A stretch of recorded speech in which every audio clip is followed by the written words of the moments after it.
Good morning champions, आपका हमारे channel पे स्वागत है। चैनल का नाम रहेगा वी मैथ विद है मोनू मास्टर भाई। अगर आप हमारे चैनल पे न्यू है तो आप हमारे चैनल पे विजिट करें और अपनी क्लास से संबंधित प्लेलिस्ट में जाकर वीडियो को देखे हुए। पिछली वीडियो तक हमने 1.2 एक्सरसाइज के 6 क्वेश्चन कंप्लीट करवा दिए हुए। ठीक है, इस वीडियो के अंदर हम इस एक्सरसाइज का नेक्स्ट क्वेश्चन करेंगे भाई। तो 7th क्वेश्चन देखो भाई ये। ठीक है, तो 7th क्वेश्चन आप इसको जूम करके देख लेना भाई। तो 7th क्वेश्चन में क्या दे रखा है, merchant had 78,592 rupees with her वे। तो she placed an order for purchasing 40 radio sets at rupees 1200 each वे। तो how much money will remain with her after the purchase वे। तो ये क्वेश्चन स्टेटमेंट है, मैंने बोर्ड पे भी नोट करा के, तो मैं आपको बोर्ड पे अच्छी तरह से समझा देता हूँ। मैं सिर्फ आपको यहाँ पे स्टेटमेंट आपको दिखाई है वे, तो बोर्ड पे देखे हुए। तो इसमें स्टेटमेंट में क्या दे रखे हैं वो चीजें यहाँ पे देखे हुए। तो सबसे पहले इसमें क्या दे रखा है, ए मर्चेंट हैड 78,592 रुपीज भी। एक मर्चेंट के पास कुल कितने मनी है भी, 78,592 रुपए है वे। She placed an order for purchasing 40 radio sets वे। तो 40 रेडियो के सेट खरीदने के लिए वो ऑर्डर देती है और एक रेडियो की कॉस्ट कितनी दे रखी है, 1200 रुपीज वे। तो how much money will remain with her after the purchasing वे। यानी 40 रेडियो सेट खरीदने के बाद उसके पास कितना रुपया शेष बचा भी। रिमेन का मतलब होता है बचना भी, शेष। तो रिमेनिंग वाले केस में इनका डिफरेंस निकालना पड़ता है। तो पहले जो स्टेटमेंट है उसके अनुसार देखो भाई। तो यहाँ पे लिखेंगे ए मर्चेंट होता है व्यापारी वे। तो ए merchant had money way, A merchant had money. एक मर्चेंट के पास पैसा था, कितना था भाई, 78,592 रुपीज वे। अब उसने 40 रेडियो सेट खरीदे हैं। एक रेडियो की कॉस्ट कितनी तरह की, 1200 रुपीज में। ठीक है, तो यहाँ पे लिख देंगे सीधे सीधे the cost of one radio set,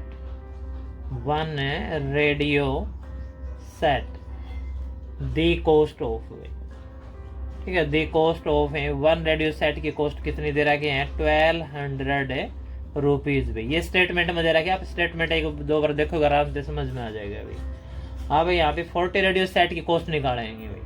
the cost of 40 radio sets. तो एक रेडियो सेट की कॉस्ट इतनी है, तो एक से ज्यादा निकालोगे तो हम क्या करनी पड़ेगी, मल्टीप्लाई। तो 40 मल्टीप्लाई में क्या आ जाएगा, 1200 आ जाएगा भाई। तो इसकी मल्टीप्लाई कर देंगे। अब 12 की 4 से मल्टीप्लाई कर लो, पहले 48 आएगा, फिर ये 0 2 0 ये प्लेस कर देंगे भाई। तो कितने रुपए के उसने रेडियो सेट खरीदे हैं, 48,000 रुपये, यानी 48,000 रुपीज के। उसके पास पैसा कितना है भाई, 78,590 रुपीज। अब उसके पास कितना पैसा बचा रिमेनिंग के लिए हमें क्या निकालना पड़ेगा भाई, डिफरेंस भाई। तो सीधा सीधा लिख लेंगे, यहाँ पे मर्चेंट सी से डिनोट कर रखा है, यानी मतलब फीमेल कैंडिडेट है। तो आप लिखेंगे सी हैड लेफ्ट मनी में, या रिमेनिंग मनी। लेफ्ट या ब्रैकेट में आप लिख सकते हो रिमेनिंग या रिमेंड। ठीक है, सी हैड लेफ्ट मनी। अब उसके पास कितना पैसा बचा है भाई, जो टोटल जो अमाउंट है उसके पास है, उसमें से हम क्या करेंगे, जो जितने रुपए का उसने रेडियो खरीद लिया उसको क्या कर देंगे, माइनस कर देंगे भाई। तो सीधा सीधा इसका फाइनल आंसर आ जाएगा। इनका क्या निकालना है, डिफरेंस निकालना है। तो ये 2 का 2 आ जाएगा भाई, ये 9 का 9 रहेगा, 5 का 5 रहेगा, कोमा लगा दिया यहाँ पे। ठीक है, 8 - 8 0 आएगा, 7 - 4 3 आएगा। तो ये इसका आंसर आ जाएगा अभी। समझ में आई बात आपको ये। तो स्टेटमेंट के अकॉर्डिंग इजी क्वेश्चन आराम से देख लेना अभी। एक मर्चेंट, एक व्यापारी के पास कितना रुपए है वो इसके अंदर दे रखा है। ठीक है, 40 रेडियो सेट वो खरीदना चाहती है। एक रेडियो सेट की कॉस्ट कितनी दे रखी है, 1200 रुपीज। अब उसके पास कितना पैसा बचा वो बताना, रिमेनिंग वाले केस में डिफरेंस निकालना पड़ता है। ठीक है, इस स्टेटमेंट के अकॉर्डिंग मर्चेंट के पास पैसा है ये ठीक है, एक रेडियो सेट की कॉस्ट कितनी दे रखी है 1200 रुपीज़। 40 रेडियो का, ठीक है, 40 रेडियो सेट की कॉस्ट कितनी आ जाएगी ज़्यादा। एक से ज़्यादा निकालने के लिए, एक से ज़्यादा अगर आप किसी कॉस्ट निकालोगे तो क्या करनी पड़ेगी, मल्टीप्लाई भी। ठीक है, तो ये टोटल कॉस्ट आ गई भाई 40 रेडियो सेट की। अब उसके पास कितना पैसा बचा वो चीज़ हमें निकालनी है। उसके पास जो पैसा था और जितने पैसा उसने सामान खरीदा उसके हम क्या कर देंगे, माइनस, और ये रिजल्ट आ जाएगा। ठीक है सर, 7th क्वेश्चन कंप्लीट हुआ भाई। तो 8th क्वेश्चन देखो भाई, तो 8th क्वेश्चन में क्या दे रखा है अभी, स्टूडेंट मल्टीप्लाइड 7236 में। तो एक स्टूडेंट ने क्या करा क्या भाई, इस नंबर को भाई मल्टीप्लाई कर दिया भाई, किससे कर दिया भाई, 65 से मल्टीप्लाई कर दिया। इंस्टेड ऑफ मल्टीप्लाइंग बाय 56 भाई, 56 की बजाय भाई, यानी कि उसको 56 से मल्टीप्लाई करना था लेकिन 65 से कर दिया। ठीक है, तो बाई चांस भाई, तो by how much was his answer greater than the correct answer भाई। तो अब उसका जो आंसर आ गया भाई वो करेक्ट आंसर से कितना ज्यादा आ गया भाई, क्योंकि ज्यादा नंबर से मल्टीप्लाई करा है तो क्या होगा, तो इनकरेक्ट वैल्यू ज्यादा होगी भाई। ठीक है, तो ये अब बताना आपको इस नंबर से 65 से मल्टीप्लाई करने के बाद कि उसका जो करेक्ट आंसर यानी 56 से मल्टीप्लाई करते तो उससे आंसर से कितना ज्यादा आ गया वो बताना है भाई।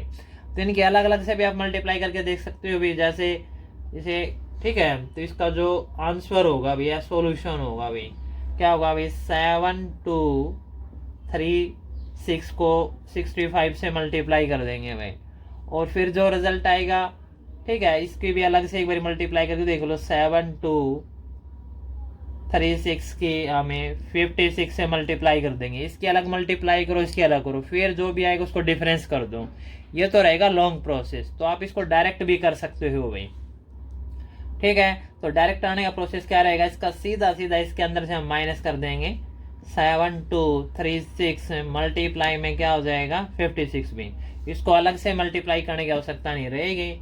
अब बस एक प्रोसेस करना पड़ेगा। अब ये 7236 दोनों के अंदर सेम वैल्यू, इसको हम क्या ले लेंगे, कॉमन ले लेंगे। तो यहाँ पे क्या बचेगा 65, और ये 12 होगा तो यहाँ पे माइनस में क्या बचेगा 56 हुई।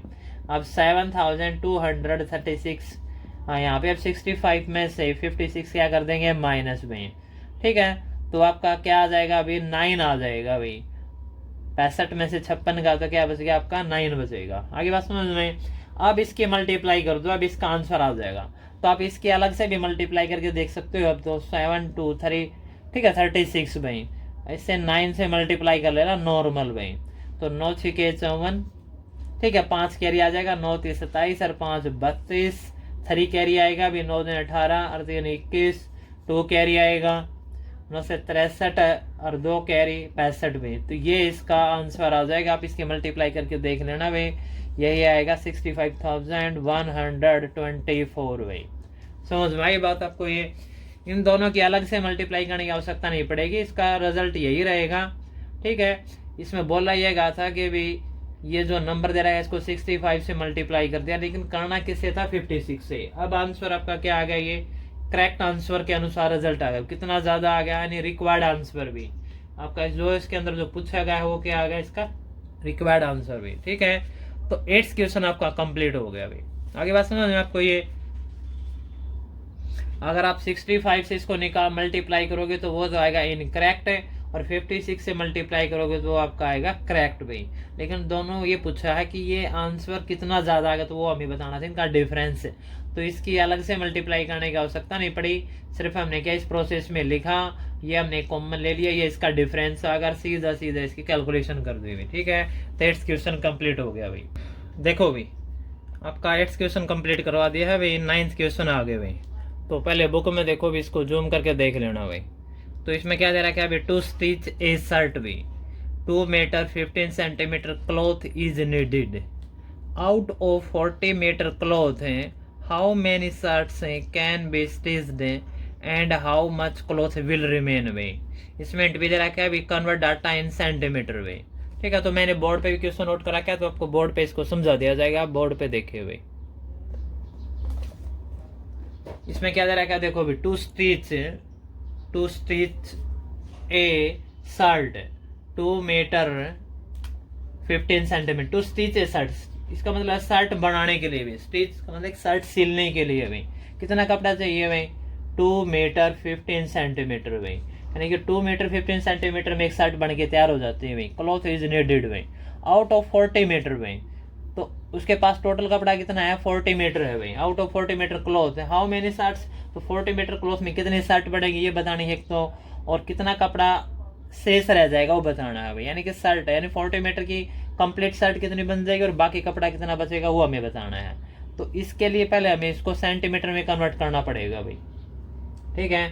तो इसका रिजल्ट देखे भाई, तो सबसे पहले तो इसके अंदर देखिए ये 2 मीटर है और 15 जो सेंटीमीटर है इसको हम पूरा पूरा सेंटीमीटर में कन्वर्ट कर लेंगे।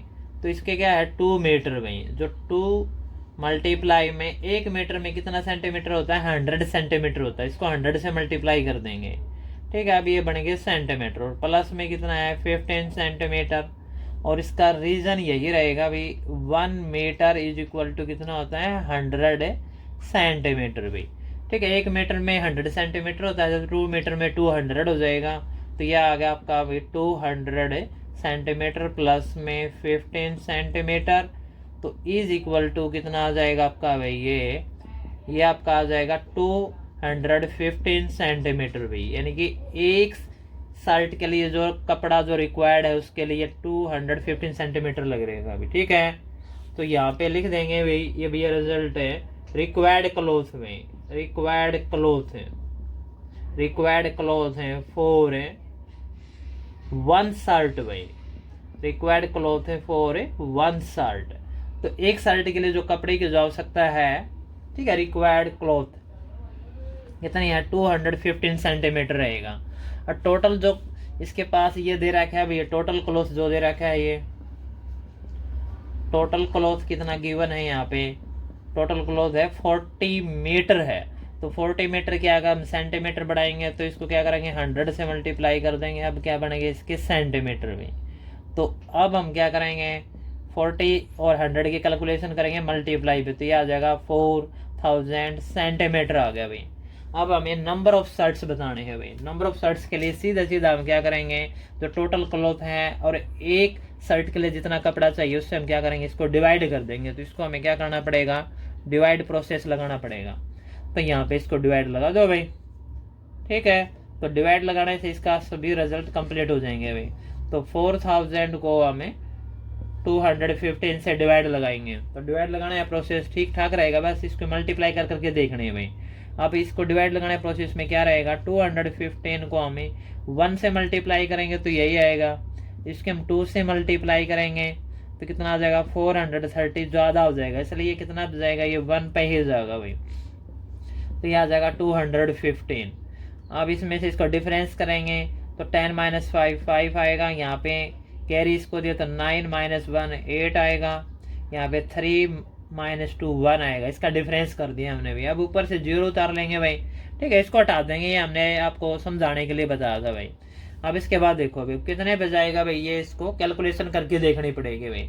तो 21 टेबल से काम चल रहा है, 2 के टेबल से भी काम चल जाएगा भाई, ठीक है। 2 के टेबल से जैसे 2 में 18 तो 9 इसका आस पास रहेगा, 8 से करके देख लो, ठीक है। 2 में 18 तो ज़्यादा हो जाएगा, तो 8 पे चला जाएगा ये। तो 215 की 8 से मल्टीप्लाई करके देख लो भाई, 8 में 40, 8 एकम 8 4 12, 8 दूनी 16 1 17 भाई, ये आ जाएगा अपना भाई। तो कितना चला जाएगा, ये 18 पे चला जाएगा भाई। 215 की 8 से मल्टीप्लाई करेंगे तो आपका यही आएगा भाई 1720 भाई। ये इनका डिफरेंस निकाल लो, 0 5 - 2 करेंगे 3, यहाँ पे 18 - 7 करेंगे 1 भाई। तो ये आ जाएगा भाई ये, तो ये इसका रिमाइंडर आ गया भाई, ठीक है। तो आपको बात समझ में आ गई होगी।